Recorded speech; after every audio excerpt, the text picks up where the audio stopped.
Hello everyone, এখন বেরিয়ে পড়েছিলাম মা বাবার বিবাহবার্ষিকীর উপলক্ষে মা বাবার ফ্ল্যাটে যাচ্ছিলাম, কিন্তু অনেকটা লেট করে ফেলেছিলাম সেদিন, জানো তো। ওই যে আমার একটাই কাজ, আমার ছেলে মেয়েকে পড়াশোনা করানোটা আমার মেন উদ্দেশ্য। তো সেই উদ্দেশ্যটা কমপ্লিট করার জন্য অনেকটা দেরি হয়ে যায় গো, সব জায়গায় যেতে লেট হয়ে যায়। তো সে লেট হয়েছিল বলে মা বাবার কাছে অনেকটাই বকা খেয়েছি। তার আগে তোমাদের সাথে শেয়ার করি মা বাবাকে কী গিফট দিয়েছিলাম। এই যে বেড কাভারটা গিফট করেছিলাম, আর তার সাথে বিবাহবার্ষিকী বলে কথা, তার জন্য মা বাবাকে এই হলদিরাম থেকে মিষ্টি নিয়ে গেছিলাম। তো মিষ্টিটা বেজায় খেতে ছিল, সেগুলো না হয় তোমাদের সাথে পরেই বলছি। তো গিয়ে ফ্ল্যাটে আগেই খেতে বসে গেছিলাম, কারণ অনেকটা বেলা হয়ে গেছিলো।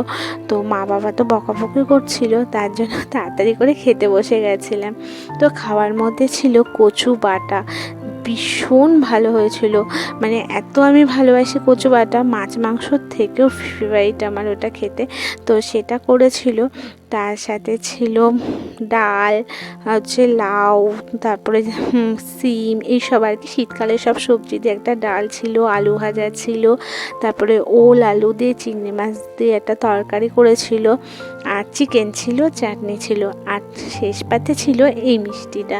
বিশ্বাস করো ভীষণ ভালোবাসি এই মিষ্টিটা খেতে, আমি ভীষণ মিষ্টি খেতেই ভালোবাসি। তার মধ্যে তো এই মিষ্টিটা আমার একটা ফেভারিট মিষ্টিই বলতে পারো।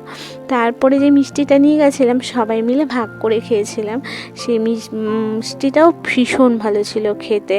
হলদিরামের ভীষণ ফেভারিট, আর আমি তো মিষ্টি এমনিও ভালোবাসি খুব খেতে, তার জন্য পর মিষ্টিই খেয়েছিলাম সেদিন।